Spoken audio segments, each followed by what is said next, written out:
How are you? दांत टूटे वाले लड़के। अस्सलामुअलैकुम एंड हेलो एवरीवन, कैसे हैं आप सब। तो लास्ट वीक जो है ना हस्बैंड गए थे चाइना 1 वीक के लिए। आज सुबह ही लौटे हैं। I woke up at 7:40. Okay, चलो let's go. What you ask for? Electric water gun. Electric water gun. Let me see if I have electric water gun or no. Do I have electric water gun or no? Let me see. Hey, what's this? Hey, क्या है? It's an electric water. what is this, man? Is this the thing you're looking for? Yeah, Huh? yeah. या अल्लाह। Huh? Husband की flight सुबह 5 बजे आई थी Dubai terminal 3 पे। तो मैं गई थी इनको रिसीव करने के लिए। और जब हम घर आए ना तो बच्चे सो ही रहे थे, अब भी यही उठे हैं। वहाँ चाइना में ना हस्बैंड की एक बिज़नेस फ्रेंड है, तो उन्होंने मेरे लिए ये सब स्कार्फ़ गिफ्ट भेजी हैं। छोटे छोटे से स्कार्फ़ हैं स्क्वायर शेप में। और जब भी हस्बैंड जाते हैं ना कहीं भी बिज़नेस टूर पे, तो वहाँ से छोटा मोटा कुछ ना कुछ गिफ्ट लेके ही आते हैं। तो ये वाली शर्ट जो है ना ज़ईम के लिए लेके आए थे, जैसे वो जिम वगैरह जाता है ना उस हिसाब से। अब अब्बा को भी पता चल गया है ज़ईम तुमको क्या चाहिए होता है, किस तरह की शर्ट तुमको चाहिए होती है। इसको पहन के जिम भी जा सकते हो। अच्छी ना ये For your elephant. Elephant. Elephant का गिफ्ट है। What did I get? Oh,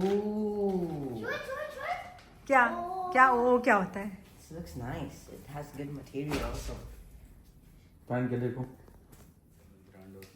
Affan के लिए ओवर साइज शर्ट आई है, उसको बहुत पसंद है इस तरह की शर्ट्स। कैसे? It's good. ऐसी शर्ट पहना था। ये फलक बोली थी लाने आपसे। नहीं, वो तो बोली थी, कुछ और बोलने मिला। ये तो कैसी जैकेट है ये? रेनी? नहीं, ये उस पे जो स्पोर्ट्स खेलते हैं उसके बाद पहनते हैं। अच्छा। जब हस्बैंड चाइना जा रहे थे ना तो फलक ने पता नहीं कोई एक फ़ोटो भेजी थी, कह रही थी अब्बा हमारे लिए ना एक जैकेट लेके आइएगा इस तरह की। लेकिन वैसी तो नहीं मिली, जो हस्बैंड को अच्छी लगी वो ले आए। वैसे भी इनके पास ना इतना टाइम नहीं होता है वहाँ के मार्केट निकलें शॉपिंग करें, जो दिख जाता है सामने वो ले लेते हैं। Oscar for my sister. For my sister. हाँ। अच्छा। और ये सारे जो क्यूट से गिफ्ट्स हैं ये हस्बैंड के फ्रेंड के बेटे ने आरिज़, फलक, अफ़ान इन लोगों के लिए भेजा है। This is your gift. Okay, thank you. Ariz को उसकी इलेक्ट्रिक गन मिल गई, अब छुट्टी उसकी। अब वो दिखने वाला नहीं है, पूरे दिन जो है ना वो पानी भरेगा और पानी का खेल होगा पूरे गार्डन में।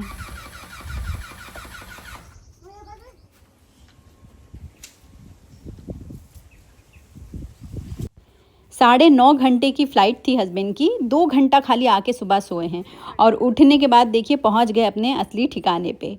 लौकी काटना है तो ये वाला पेड़ बड़ा हो गया है, वो पेड़ बड़ा हो गया है, इसमें जो है खाद डालना है। बस इनका दिल जो है ना वो गार्डनिंग में ही लगा रहता है। गार्डनिंग चीज़ ही ऐसी है, पता है प्लांट एडिक्शन जो है ना वो इतनी बुरी चीज़ है कि मैं क्या बताऊँ। लेकिन आउटडोर प्लांट्स को मेंटेन करना ना बहुत इजी होता है। Outdoor plants usually fast grow करते हैं क्योंकि उनको natural sunlight, fresh air, rain water और ओपन एनवायरनमेंट मिलता है, तो उनकी ग्रोथ खुद ब खुद नेचुरली स्ट्रॉन्ग हो जाती है और लीव्स भी ना एकदम जल्दी बड़े होते हैं। बस रेगुलर पानी डालो और थोड़ी बहुत केयर कर लो, आउटडोर प्लांट्स काफ़ी खुश रहते हैं। लेकिन इंडोर प्लांट्स जो है ना उनके साथ ऐसा नहीं होता है, वो काफ़ी सेंसिटिव होते हैं। घर के अंदर जो है वो लाइट भी थोड़ी लिमिटेड होती है, एयर सर्कुलेशन भी कम होता है और ह्यूमिडिटी भी अलग होती है। इसलिए इंडोर प्लांट्स में ओवर वाटरिंग, येलो लीव्स या स्लो ग्रोथ जैसी प्रॉब्लम्स ना बहुत आती हैं। इंडोर प्लांट्स को समझना पड़ता है कि किसको कितनी लाइट चाहिए, कितना पानी चाहिए, ह्यूमिडिटी कितनी चाहिए। अब ये देखिए ना इतने बड़े से ये जो प्लांट हैं इनको बाहर ले जाके हर बार वॉश करना पॉसिबल नहीं होता है, तो इनकी लीव्स को ना मैं ऐसे ही नीम ऑयल डाल के साफ़ कर लेती हूँ। ये देखिए कितना ज़्यादा एकदम गंदा हो गया है कपड़ा, इतनी डस्ट रहती है इनकी लीव्स पे। और अगर बराबर क्लीन नहीं करो ना तो फिर फोटोसिंथेसिस हो ही नहीं पाएगा प्लांट्स का। और हर प्लांट के ना केयर एकदम अलग होती है। ये नहीं कि आज फर्टिलाइज़र डालने उठी हूँ तो पूरे घर में जितने प्लांट्स हैं सबको फर्टिलाइज़र डाल दूँ, नहीं। किसी प्लांट की फर्टिलाइज़र की रिक्वायरमेंट बहुत ज़्यादा होती है, किसी की बहुत कम होती है। और जब पानी डालने मैं उठती हूँ ना तो ऐसा लगता है कि बस 2-2 घंटा जो है वो चला जा रहा है। माशाल्लाह से इतने सारे प्लांट्स भी हैं मेरे पास हर तरह के। और हर थोड़ी दिन पे ना प्लांट्स को रोटेट करो ताकि इवनली उनको लाइट मिले तो हर तरफ से वो बराबर ग्रो करें। जैसे हॉस्पिटल में डॉक्टर्स डेली राउंड पे आते हैं ना, पेशेंट्स को रूटीन चेकअप करते हैं, वैसे ही मैं भी ना जब घर में हस्बैंड ऑफिस चल जाते हैं, बच्चे स्कूल चल जाते हैं, उसके बाद अपने प्लांट्स का राउंड लेती हूँ कि किसकी लीफ येलो हो रही है, किसको पानी चाहिए, कौन न्यू लीफ देने वाला है। बस पूरा जो है ना मेरा 1-1.5 घंटा जो है वो प्लांट्स के पीछे डेली जाता ही जाता है। लेकिन इतनी मेहनत करने के बाद जब आप अपने इंडोर प्लांट्स में कोई ग्रोथ देखते हैं न्यू लीफ की, तो इतना अच्छा लगता है ना, पूरी मेहनत वसूल हो जाती है। ये देखिए, ये मेरा मॉन्स्टेरा प्लांट है। अब आप सोचेंगे इतनी मेहनत है तो फिर इंडोर प्लांट्स रखना ही क्यों है। इंडोर प्लांट्स ना घर को बहुत ही पीसफुल और कोजी फील देते हैं। उनकी स्लो ग्रोथ देखने में भी ना एक अलग ही सेटिस्फैक्शन होता है। तो आउटडोर प्लांट्स जो हैं वो इंडिपेंडेंट होते हैं, जबकि ये इंडोर प्लांट्स थोड़े पैम्परिंग वाले बेबीज़ जैसे होते हैं। इनको ना काफ़ी केयर की ज़रूरत होती है। ये देखिए, जो मेरे हैंगिंग प्लांट्स हैं ना, इनको मैंने इस तरह के रॉड्स पे डाली हूँ और इसको हम लोग एक्सटेंड भी कर सकते हैं। तो जब धूप आती है ना उस तरफ, तो मैं इनको अंदर की तरफ पुश कर देती हूँ। तो ये बिल्कुल फ्लेक्सिबल हैं, लाइट के रिक्वायरमेंट के हिसाब से ना हम लोग इसको कहीं भी एडजस्ट कर सकते हैं। मुझे अपने किचन के लिए ना फ्लोर मैट चाहिए था, तो ये वाला हमने ऑनलाइन मंगवाया है। ये काफ़ी अच्छा है, ब्लैक और ग्रे कॉम्बिनेशन में। लेकिन इसके पीछे स्टोरी क्या है ना, वो अभी मैं आपको बताती हूँ। मेरे किचन में 2 फ्लोर मैट यूज़ होते हैं। तो ये जो है ना बहुत ही हल्का कलर है, लाइट ग्रे कलर का, किचन से मैच करके मैंने मंगवाई थी। मेरे किचन में ग्रे, ब्लैक ये दोनों भी चल जाता है। और जो इसका पर्पज़ है ना पानी एब्जॉर्ब करना, तो ये बहुत अच्छे से अपना काम करता है। बस लाइट कलर होने की वजह से ना इस पे स्टेन्स बहुत जल्दी विजिबल होते हैं। तो मैं चाह रही थी कि 2 सेट मेरे पास होता तो अच्छा रहता। एक वॉश करूँगी तो दूसरा यूज़ करूँगी। तो दूसरा जो ब्लैक वाला अभी आपने देखा ना, नया वाला, वो मैंने सिलेक्ट करके रखी थी। एक दिन हस्बैंड उठे, बोले कि मुझे और भी सामान मंगवाना है, लाओ 2 मैं मंगवा देता हूँ, वो तुम्हारा किचन मैट भी। तो उन्होंने ना देखा नहीं कि मैंने 2 पीस कार्ट में डाल के रखी हूँ। उन्होंने गलती से 1 ही पीस ऑर्डर कर दिए, लेकिन मुझे तो चाहिए था 2 पीस। तो अब वो रखा हुआ है। अब जब दूसरा पीस आएगा तब फिर मैं उसको यूज़ करूँगी। मीनवाइल जो है इसी को मैं वॉश कर लेती हूँ। और ये एकदम फटाफट से ना धुल भी जाता है और फटाक से सूख भी जाता है। बहुत ज़्यादा टाइम नहीं लगता है इसमें, और बहुत आसानी से ना इसमें दाग धब्बे भी निकल जाते हैं। अभी बकरीद भी आने वाली है, तो मैं सोच रही थी कि लाओ इसको धुल देती हूँ। ये जो सिलिकॉन मैट है, इसको धूप में नहीं रखना होता है, वरना ना इसका रबर ख़राब हो जाता है। तो मैं इसको शेड में ही रख रही हूँ। वैसे भी गर्मी इतनी ज़बरदस्त है कि शेड में भी ना ये आधा 1 घंटे में एकदम जल्दी से सूख जाएगा। इस वीकेंड है ना ज़ईम गया था अपने लिए कपड़ों की शॉपिंग करने के लिए, तो यही 2 शर्ट लेके आया है। तो मैं सोच रही थी कि ला उसको वॉश कर देती हूँ। जब मैंने इसका कलर देखी ना, तो मुझे इतनी खुशी हुई कि चलो कम से कम ब्लैक और वाइट कलर छोड़ के कुछ तो अलग कलर लेके आया है ज़ईम शर्ट का। नहीं तो वही ब्लैक, एक ब्लैक शर्ट बदलेगा, दूसरी ब्लैक पहनेगा, पता ही नहीं चलता है कि बदला भी है कि नहीं बदला है शर्ट।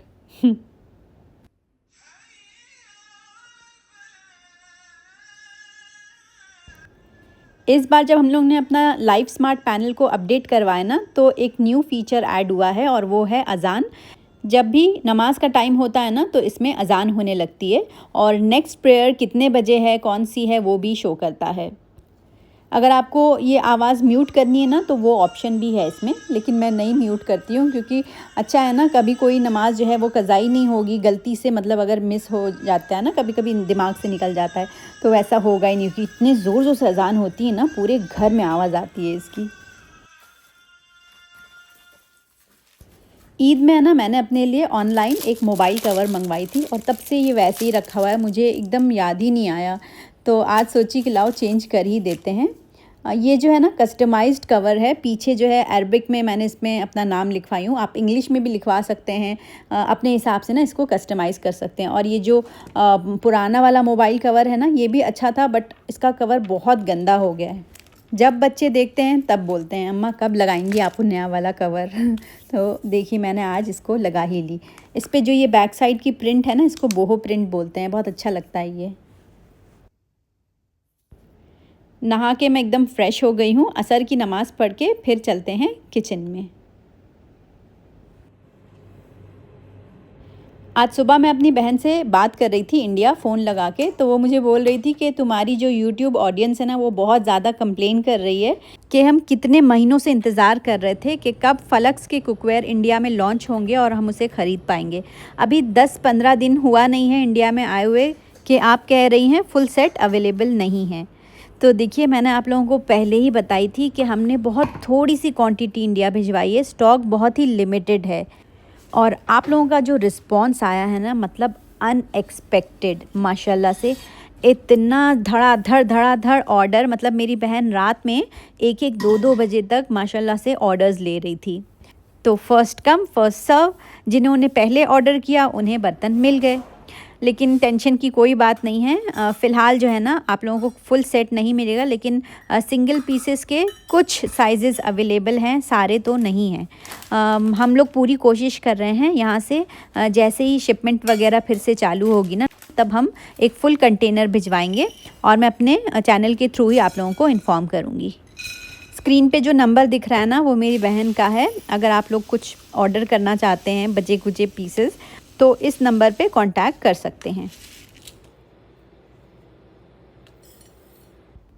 अच्छा, अब है ना यहाँ पे लड्डू बनाने की तैयारी हो रही है, लेकिन ये कोई मोतीचूर का लड्डू या बेसन का लड्डू नहीं है। ये एक बहुत ही हेल्दी वर्जन है लड्डू का। तो इसमें जो है ना ज़्यादातर सीड्स पड़ेंगे, बहुत ज़्यादा ड्राई फ्रूट्स भी नहीं इसमें पड़ेगा। इसको बनाना बहुत ही इजी है। सबसे पहले ना मैंने जितने भी सामान हैं उनको मेजर करके अलग अलग प्लेट में निकाल ली हूँ। यहाँ पे है 5 अलग अलग तरह के सीड्स, और ड्राई फ्रूट्स के नाम पे सिर्फ बादाम और अखरोट। और ये है भुना चना, तो ये ऑलरेडी रोस्टेड रहता है, तो इसको फिर से दोबारा रोस्ट करने की ज़रूरत नहीं है। और मीठे के लिए हम लेंगे डेट सिरप। इसके जगह पे ना आप गुड़ वगैरह भी यूज़ कर सकते हैं।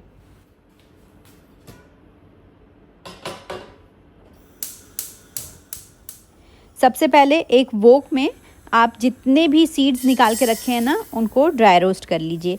तो देखिए यहाँ पे मैंने सनफ्लावर सीड्स ली हूँ, पम्पकिन सीड्स ली हूँ, फ्लैक्स सीड्स ली हूँ, white sesame seeds and black sesame seeds.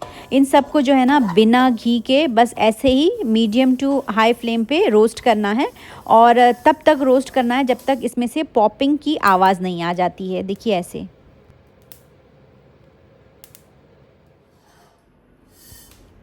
एक बार ये अच्छे से रोस्ट हो गए तो इसको प्लेट में निकाल दीजिए ठंडा होने के लिए।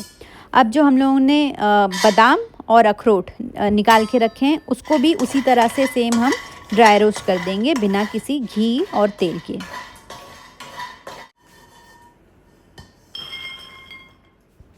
तो जितना भी भूनने भानने वाला काम था ना, वो हो गया। ये लड्डू बनाना बहुत ही सिंपल, बहुत ही ईजी है। मैं तो वीडियो शूट कर रही थी, तब भी मुझे इतना टाइम नहीं लगा लड्डू बनाने में। हालांकि जब वीडियो शूट करें ना तो टाइम जस्ट डबल लग जाता है, लेकिन मेरे लड्डू एकदम फटाफट से बन गए और साथ में शूटिंग भी हो गई। अच्छा, जो हम लोगों ने सीड्स को ड्राई रोस्ट किए थे ना, सबसे पहले उसको मैं मिक्सर में डाल के ग्राइंड कर लूँगी।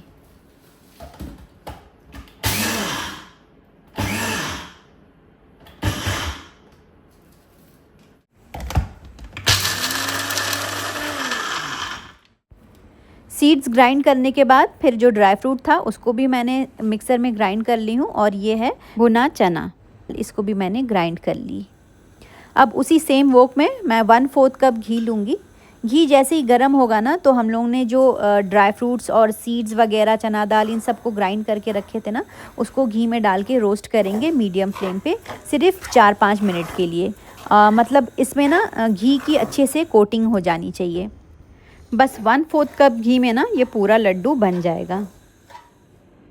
और स्वीटनेस के लिए मैं यहाँ पे ले रही हूँ डेट सिरप। अच्छा, ये जो डेट सिरप है ना, ये पतली होती है, बहुत ही लिक्विडी होती है, इसलिए मैं बहुत थोड़ा सा डाली हूँ। मतलब एक साथ आपको पूरा नहीं डालना है, थोड़ा सा डाल के फिर मिक्स करके देखिए। जब आप हाथ से इसको दबा के देखेंगे ना, अगर ये लड्डू फॉर्म हो रहा है आपके हाथ में, तो समझिएगा कि बस उतना ही आपको ज़रूरत है। और अगर आप ये डेट सिरप नहीं लेना चाहते हैं तो फिर आप फ्रेश सॉफ्ट वाली जो खजूर आती है ना, उसको घी में भून के फिर पीस सकते हैं। यहाँ पे तो डेट सिरप बहुत इजीली अवेलेबल होती है, तो फिर इसलिए मैंने वही ले ली। और ये देखिए, ये लड्डू बनाने में बिल्कुल टाइम नहीं लगता है, मतलब ना आप हाथ में लीजिए और लड्डू बनते जाते हैं। ये वैसा पूरा ड्राई फ्रूट्स वाला ना, बहुत झाम वाला लड्डू नहीं है, बहुत फटाफट बनता है।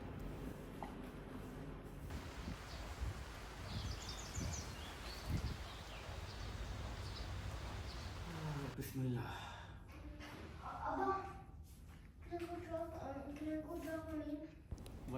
यूएई में ना असली गर्मी अब जाके चालू हुई है। पिछले महीने तक ना बहुत अच्छा मौसम था, मतलब अप्रैल तक कभी भी यूएई में ठंडक रही ही नहीं है। इस साल हम लोगों ने खूब ठंडक देखी, खूब मज़े किए। अब जो है ना, बच्चे बाहर खेल के आते हैं ना, तो उन लोगों को सिर्फ ठंडा ठंडा पीने के लिए चाहिए होता है। तो यहाँ पे मैं बना रही हूँ कोल्ड कॉफ़ी।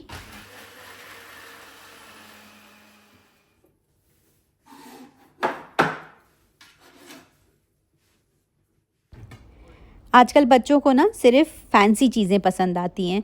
तो देखिए, जो बच्चों का मिल्क वाला जार था ट्रांसपेरेंट, उस पे मैंने हर्शीज़ सिरप से आउटलाइन कर दी हूँ। ये जो है ना, दूध डालने के बाद भी ऐसे ही रहेंगी, तो देखने में काफ़ी अच्छी लगती हैं बच्चों को।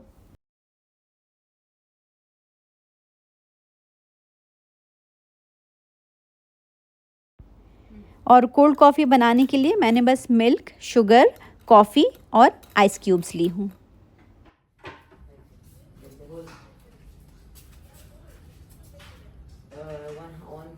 One 25. No, not one. क्यों हंस रहे हैं? जबरदस्त बना इसलिए हंस रहा है, और क्या। नाटक मत करिए, सही से बताइए। बहुत अच्छा, बहुत अच्छा। इतनी मेहनत हम सीड्स का लड्डू बनाए हैं। जबरदस्त। से it's good, It's good. It's excellent, It's it's amazing. Awesome. हो गया आपका? हो गया। मैं ना इसीलिए हस्बैंड से पूछती ही नहीं हूँ कभी कैसा बना है। ऐसा ऐसा जवाब देंगे कि इंसान खिसिया जाए। एनीवेज़, लड्डू बहुत अच्छा था, आप लोग ज़रूर ट्राई करिएगा। पूरी मेजरमेंट जो है ना, वो मैं कमेंट सेक्शन में पिन कर दूँगी।